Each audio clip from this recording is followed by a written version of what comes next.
Bonjour à tous, bienvenue sur le plateau d'On va vous réveiller. Je suis ravi de vous retrouver pour ce nouveau numéro en votre compagnie et en notre compagnie. Vous allez le voir aujourd'hui, le plateau s'est beaucoup féminisé puisque nous allons parler parfum. Non pas que ce soit un milieu réservé aux femmes, bien au contraire, on le découvrira d'ailleurs dans cette émission. Mais ce sont des parfumeurs et pour le coup des parfumeuses, si on peut dire, qui nous viennent directement de Grasse ou de Cannes. On ne sait pas bien, la production se fait à Grasse, la vente à Cannes, mais également dans 37 pays, c'est ça? Vous êtes présente dans 37 pays, donc autant dire que nous avons des invités internationaux aujourd'hui, et internationales puisque ce sont deux femmes, la mère et la fille, Martine et Claudia Mikalev. Bienvenue sur ce plateau. Merci. À toutes les deux. Alors votre domaine c'est les parfums, c'est ça? Vous êtes vous à l'origine de la création, vous êtes un petit peu l'artiste, votre mari le nez, si on peut dire, et puis vous êtes le bras droit de votre maman puisque vous êtes également aussi dans la création, dans le design, et donc vous l'aidez dans cette lourde tâche. Alors je ne sais pas trop par quoi commencer parce que l'histoire de la parfumerie est quand même très grande. On va peut-être juste découvrir comment c'est né, parce qu'au départ vous étiez esthéticienne, je crois, et vous avez bifurqué vers la parfumerie. Comment ça s'est passé? Tout d'abord, on peut dire que notre histoire est une histoire d'amour, puisque c'est vraiment la rencontre avec Geoffrey Neigemann, qui est actuellement maintenant mon mari. Nous avons eu envie de créer ensemble une activité, et nous avons tout à fait bifurqué, lui du milieu banquier, donc ça n'a rien à voir avec la parfumerie, et moi donc du milieu de l'esthétique dans le domaine de la parfumerie. Voilà, c'était vraiment une histoire love and passion. Voilà, mais c'est bon, c'est quand même assez proche parce que évidemment on est dans le domaine du bien-être, de la beauté, et d'ailleurs on verra que vous avez décliné d'ailleurs votre ancien savoir-faire en adéquation avec les parfums. Alors j'ai envie de poser une question à Claudia, puis pour lui donner un petit peu la parole et la découvrir aussi. Alors c'est à vous que va revenir la lourde tâche de présenter un petit peu l'esprit de l'entreprise, parce que vous n'êtes pas des parfumeurs comme les autres, si je veux dire. C'est-à-dire que vous avez été très pionnier sur beaucoup de choses, sur l'utilisation de matériaux, sur certains mariages. Donc si vous deviez caractériser tout simplement l'entreprise et les parfums, Martine Mikalev. Alors je ne sais pas d'ailleurs, on dit M Mikalev ou Martine Mikalev, les parfums? C'est la société et la marque est M Mikalev. Voilà. Donc comment caractériseriez-vous, c'est un mot que j'arrive jamais à dire, les parfums Mikalev? Tout d'abord, les parfums Mikalev, c'est une société qui est artisanale et familiale, puisqu'on est quand même nombreux dans la famille à travailler ensemble, et puis depuis quelques années maintenant, parce que ça fait 7 ans maintenant que je travaille avec ma mère, qu'on travaille main dans la main. Et donc, voilà, les parfums Mikalev, c'est surtout de l'artisanal, tout est fait à la main, le cristal est même soufflé, donc c'est vraiment... c'est un métier de passion parce que chaque petite pierre de Swarovski est collée une à une. Alors, la peinture. Je vais faire. Voilà. Le téléachat, voilà. Voilà. Non, mais c'est important parce que... Il faut montrer, parce que voilà, chaque pièce est unique et puis tout est personnalisé en plus parce que le client peut venir en disant voilà, moi j'aimerais faire ce cadeau à mon épouse ou à qui veut d'ailleurs, mais en disant j'aimerais y inscrire le nom ou le prénom, le graver, rajouter telle ou telle chose parce qu'on peut encore l'améliorer ou voilà, c'est vraiment façonné à chaque personne. Et c'est ce qui est très intéressant dans le concept, c'est-à-dire qu'il suffit de vous rendre dans la boutique qui est rue d'Antibes à Cannes, qui est ce qu'on appelle, ou ce que vous avez appelé en tout cas un bar à parfum. Vous pouvez composer votre essence, mais également votre packaging. Donc c'est-à-dire qu'on va se retrouver avec des emballages, pour parler vulgairement, des flacons, voilà, qui sont donc personnalisés. Vous l'avez dit, on peut y inscrire un nom, un mot. On peut même personnaliser jusqu'à la fragrance, puisque sans parler de la personnalisation du flacon, on peut aussi personnaliser l'essence même. Le jus, comme on dit. Alors ça, c'est quand même quelque chose qu'on n'a pas l'habitude de voir. En tout cas, on connaît les grands parfums, puis on a droit à une essence, et voilà. Chez vous, on peut venir passer un peu de temps, étudier, sentir et composer son parfum. Ça, c'est quand même le comble du luxe. Oui, c'est déjà un concept très ludique parce qui plaît énormément à la clientèle. Déjà, on reçoit à l'étage, c'est comme un appartement très privé. On s'assoit, on prend le thé. Les clients donc sont un petit peu soumis à un interrogatoire pour quand même connaître un petit peu leurs désirs, leur goût, puisqu'on ne peut pas quand même créer un parfum en partant dans l'aventure sans saisir aussi le goût de chacun, sa personnalité, ses envies. Et après avoir un petit peu dialogué, on part avec des bases aromatiques pour chercher l'orientation du jus. Donc parce que aussi certaines fois les personnes se connaissent mal et finalement vont vous dire surtout je ne veux pas de la rose et vont partir final, avec un parfum qui contient énormément de rose. Donc voilà, souvent il faut déjà trouver la bonne orientation et à partir de la base aromatique, on va twister, c'est-à-dire on a des concentrés aromatiques et qui sont assez simples, on va dire, c'est-à-dire des familles épicées, bergamote, vanille, rose, enfin plusieurs ingrédients naturels, puisqu'on utilise beaucoup de... Le 100% naturel de nos jours n'existe plus. Il ne faut pas non plus mentir voilà. La clientèle, mais nous avons un très bon pourcentage de produits naturels et à base de pipettes, parce qu'il suffit que d'une goutte ou d'un ml pour changer la concentration du parfum et l'orientation peut complètement basculer suivant l'ingrédient que l'on va rajouter. On va aller jusqu'à en faisant sentir d'ailleurs dans des verres en cristal, puisque c'est ce qui va apporter qui va être le meilleur vecteur des essences. On va petit à petit s'orienter sur le goût définitif. Alors ce qu'on va faire, c'est qu'on va regarder un extrait d'un film que vous nous avez apporté, justement, parce qu'on parle de production, pour voir un petit peu comment ça se passe, tout simplement sur place. Donc on regarde un petit extrait, puis on se retrouve juste après.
qu'on peut dire aussi, après avoir vu ces images, c'est que finalement, vous avez senti, si vous me permettez le jeu de mots, un peu avant les autres, on va être un petit peu chauvin, puisque vous êtes de la région, donc on va un petit peu se vanter pour vous, ce mélange entre les parfums d'Orient et les parfums d'Occident. C'est-à-dire qu'il y a quelques années, je crois que l'entreprise existe depuis 16 ans, c'est ça? Oui, tout à fait. Voilà, depuis 16 ans. très vite, vous vous êtes positionné sur ce domaine-là, et maintenant ça fonctionne, puisque toutes les grandes marques, en tout cas même dans les salons de massage et tout ça, on revient beaucoup à ces essences-là. Alors déjà, qu'est-ce qui caractérise les essences d'Orient et qu'est-ce qui vous a donné l'idée de développer cette partie-là du parfum? Alors déjà c'est vrai qu'à notre niveau nous sommes des produits de niche, mais c'est vrai que nous avons créé un réel mouvement pour ce goût de l'orientalisme, et lors de nombreux voyages sur Dubaï et les pays du Moyen-Orient, au lieu d'aller au souk de l'or, nous étions toujours dans les souks des épices à la recherche d'essences rares, et nous avons eu vraiment le heureux hasard, et l'aventure parfumée a commencé, on peut dire, dans ces souks où nous avons découvert plusieurs huiles arabes, notamment des oud, qu'on appelle oud, qui sont souvent de provenance du Cambodge, d'Indonésie, les plus belles qualités que nous utilisons. Et nous avons été une des premières sociétés françaises à faire ce mélange entre le monde oriental et occidental, et à mettre ces parfums du Moyen-Orient, ces huiles, en base alcoolique, voilà, parce qu'au départ on les utilise en huile. Si vous les avez sentis, ça vous a plu, tout simplement. Ça a été un coup de foudre. Et bon, les origines de mon nom, M. Mikalev, donc je suis d'origine maltaise, et c'est vrai que peut-être dans le subconscient ou dans l'inconscient, sans le savoir, j'avais quand même déjà cette prédisposition au goût pour les pays du Moyen-Orient. Alors vous êtes venu évidemment avec quelques-uns des produits que vous présentez. Claudia, on a parlé donc de ces flacons qui ressemblent, en tout cas dans la contenance, à un flacon classique, comme on peut en être habitué. Alors je vais faire un mouvement. Hop. Et je vais prendre celui-là qui s'apparente plus au Magnum. Voilà. Il y a encore plus gros. Hein. Ouais, j'imagine. Mais tout ça pour dire que, évidemment, la demande aujourd'hui est telle qu'on peut proposer des produits de ce type-là avec une contenance bien plus importante que la contenance habituelle. Tout à fait. Oui. Ça va jusqu'à combien Jusqu'à 3 litres.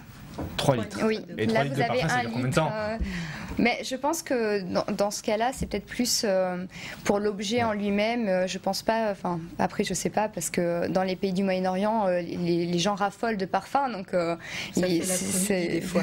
Parce qu'il y a une certaine coutume. Les femmes donc sont dans le milieu, elles sont entre elles, donc elles se reçoivent l'après-midi pour le thé, et donc elles disposent le magnum de 3 litres rempli de parfums avec des agitateurs en cristal. Et déjà, la bienvenue, c'est tout le monde trempe dans le flacon, et déjà s'asperge pour même, c'est un rituel qui est même religieux, on va dire, ça fait partie de leur culture. Et donc déjà, un quart, voire pratiquement la moitié d'un gros flacon, elles se reçoivent à 25 à 30 autour de pâtisseries et de thé. Donc elles passent l'après-midi à ouvrir leur coffre de merveilles. D'où l'importance d'avoir un parfum assez délicat, parce que sinon ça monte vite à la tête. Hein.